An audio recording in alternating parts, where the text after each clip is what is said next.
Hi guys. आज मैं बात करने वाला हूँ लॉजिस्टिक सेक्टर से एक ऐसी कंपनी के बारे में जिस कंपनी का कहना है कि अगले 4 से 5 सालों के लिए वो लोग इजीली 30 से 35% कैगर पे ग्रो कर सकते हैं। कंपनी का नाम है premier road lines limited and company basically 4 business segments में है।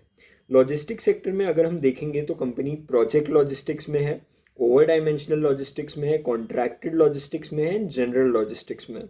एक एक करके मैं आपको समझाता हूँ ये बेसिकली होता क्या है। Project logistics as the name very easily states कि वो लोग बेसिकली अलग अलग कंपनी से अलग अलग प्रोजेक्ट्स रहता है। जो प्रोजेक्ट A to Z वो लोग पूरा हैंडल करते हैं, right from collecting the goods and right from delivering it. वो लोग पूरा A to Z करते हैं वो चीज़ का। Over dimensional logistics is a part of project logistics. Project logistics जो रहता है वो बेसिकली नॉर्मल चीज़ों के लिए रहता है, बट जो अपना ओवर डायमेंशनल रहता है वो कैसा रहता है कि बड़ी बड़ी चीज़ें यानी कि ट्रांसफॉर्मर्स हो गए या कोई भी बड़ी चीज़ जो कि मतलब नॉर्मल डायमेंशन से काफ़ी ज़्यादा बड़ी है, ठीक है। उसको बेसिकली आप नॉर्मल छोटे मोटे ट्रक से आप ट्रांसपोर्ट नहीं कर सकते, उसके लिए बड़े कैरियर्स लगते हैं। This is called as over dimensional cargo. And तीसरा जो है वो contracted logistic service. Contracted logistic services कैसा रहता है कि अगर कोई कंपनी जाती है इसके पास, प्रीमियर के पास, and they sign a contract. Basically इनके जो मिनिमम कॉन्ट्रैक्ट टेन्योर रहता है वो 2 साल का रहता है। एक कॉन्ट्रैक्ट साइन किया जाता है जिसपे उनके सर्विस रेट्स जो रहते हैं वो सब डिटरमाइंड रहते हैं। एंड वो लोग basically for entire period of like 2-3 years वो लोग प्रीमियर रोड लाइन से ही अपना पूरा लॉजिस्टिक्स करवाएंगे। This is called as contracted logistics. And then last जो पार्ट आता है वो जनरल लॉजिस्टिक्स आता है। अब ये जनरल लॉजिस्टिक्स क्या होता है? कुछ भी, मतलब anything not covered in all these is general logistics. मतलब बेसिकली कोई भी नॉर्मल चीज़ों को ट्रांसपोर्ट करते हो आप, जनरल लॉजिस्टिक्स में आ जाएगा वो, ठीक है। तो बेसिकली अभी आपको ये बिजनेस एनालाइज करना रहेगा तो आपको इसका कुछ की बैकग्राउंड समझना पड़ेगा, ठीक है। 2008 में ये कंपनी इनकॉर्पोरेट हुई थी। एंड जो इनका H1 था, H1 FY25, उसमें बेसिकली क्या होता है कि मानसून, जो मानसून था वो होता है, ठीक है। मानसून तो हर साल होता है बट इस साल इलेक्शंस भी थे। उसकी वजह से इनके जो प्रोजेक्ट लॉजिस्टिक्स एंड जो ओवर डायमेंशनल लॉजिस्टिक्स रहते हैं, which is usually based upon बड़े बड़े कॉन्ट्रैक्ट्स जो गवर्नमेंट देती है बड़ी बड़ी कंपनीज़ को, या बड़ी बड़ी कंपनीज़ जो केपेक्स वगैरह करती है या नए प्रोजेक्ट्स डालती है, नए प्लान्स बनाती है, वो जो रहता है उससे इनको ऑर्डर्स मिलते हैं। बट बिकॉज H1 में मानसून था एंड इलेक्शंस थे तो इनको project logistics and over dimensional logistics से कम ऑर्डर्स मिले। तो इन्होंने बेसिकली अपना जो पूरा रेवेन्यू था H1 का 113 करोड़ का, वो कैसे बनाया इन्होंने? कॉन्ट्रैक्टेड लॉजिस्टिक सर्विसेज से एंड जनरल लॉजिस्टिक्स से। अब ये जो contracted logistic services and general logistics है, इसके मार्जिन्स कम रहते हैं। तो अगर हम मार्जिन्स कंपेयर करेंगे इसीलिए इनके मार्जिन्स भी थोड़े कम हो गए हैं। बट अगर हम इन जनरल देखेंगे, इन्होंने कंपनी का क्या कहना है, बेसिकली इनका जो पूरा रेवेन्यू है that will be split between H1 and H2 on a basis of 30-60। मतलब 30% H1 में था एंड 60% यानी कि H2 में आ जाएगा, 30-35 एंड 60-65। वैसे रेशियो में इनका H1 and H2 revenues basically divide होंगे, ठीक है।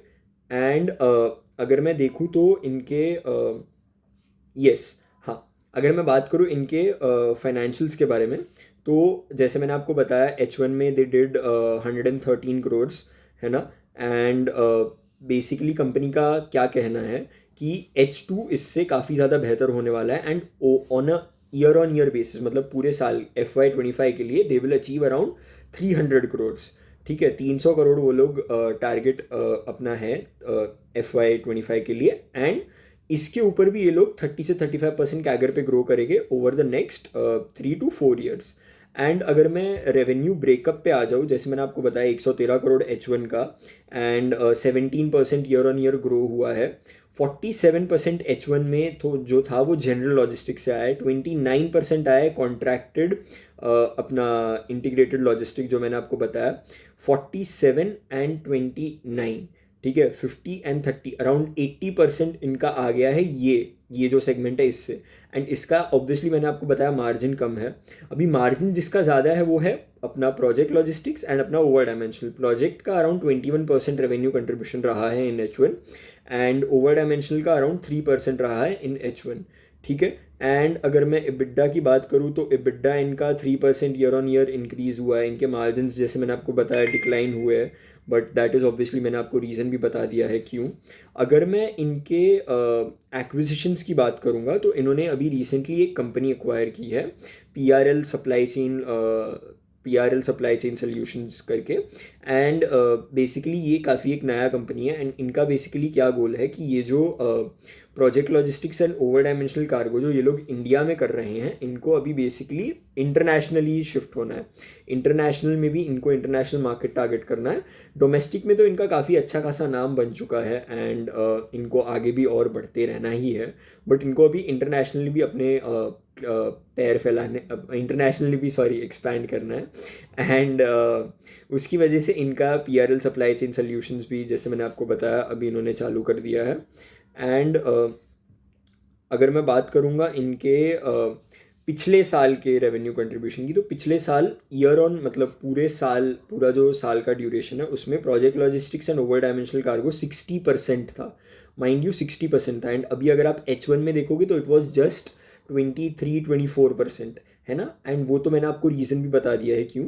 बट अभी कंपनी का क्या कहना है कि H2 में ये लोग 200 करोड़ जितना क्रॉस करेंगे। एंड Q3 का अगर हम देखेंगे तो Q3 में इन्होंने ऑलरेडी 80 करोड़ कर दिया है, तो मतलब अभी Q4 जो रहेगा उसमें 120 करोड़ जितना आना चाहिए, ठीक है।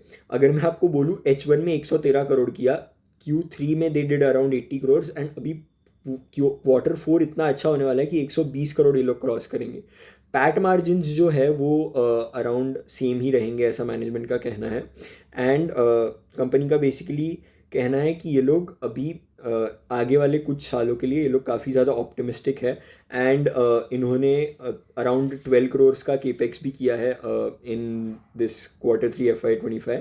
एंड कंपनी का बेसिकली कहना है कि आने वाले कुछ सालों में they want to be a asset light business, है ना। एंड जो भी असेट्स ये लोग अक्वायर कर भी रहे हैं अभी, उनको ये बेसिकली असेट्स क्यों अक्वायर करना है, बिकॉज अभी कुछ कुछ जो ओवर डायमेंशनल कार्गो रहता है, जैसे मैंने आपको पहले बताया था वीडियो के स्टार्टिंग में, दे रिक्वायर कॉम्प्लिकेटेड लॉजिस्टिक्स, मतलब बहुत ज़्यादा कॉम्प्लिकेटेड रहता है उसका लॉजिस्टिक्स, एंड आप उसको नॉर्मल ट्रक से ट्रांसपोर्ट नहीं कर सकते।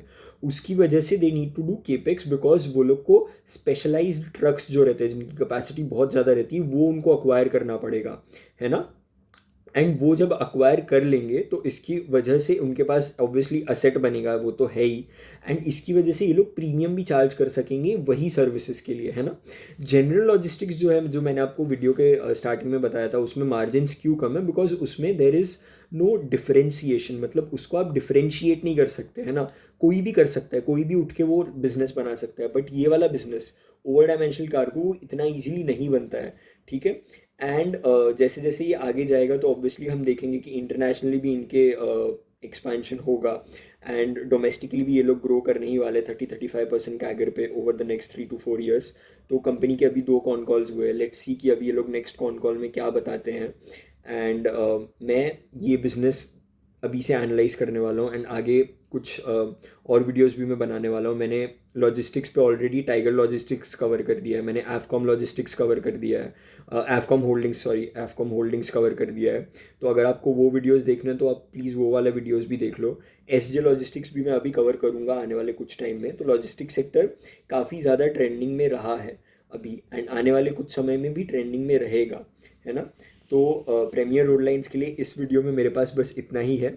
अगर आप ये वीडियो यूट्यूब पे देख रहे हो then please subscribe to my channel, and you can share this video to as many friends as you can जिनको शेयर मार्केट में इंटरेस्ट है, ताकि और ज़्यादा से ज़्यादा लोगों को बिजनेस जो है समझने में ईजी हो, ठीक है। एंड अगर आप ये वीडियो ट्विटर पे देख रहे हो then please like this video and repost it, and please also join my Telegram channel जो मैंने ओपन किया है, and where I post more interesting insights on the Indian equity markets.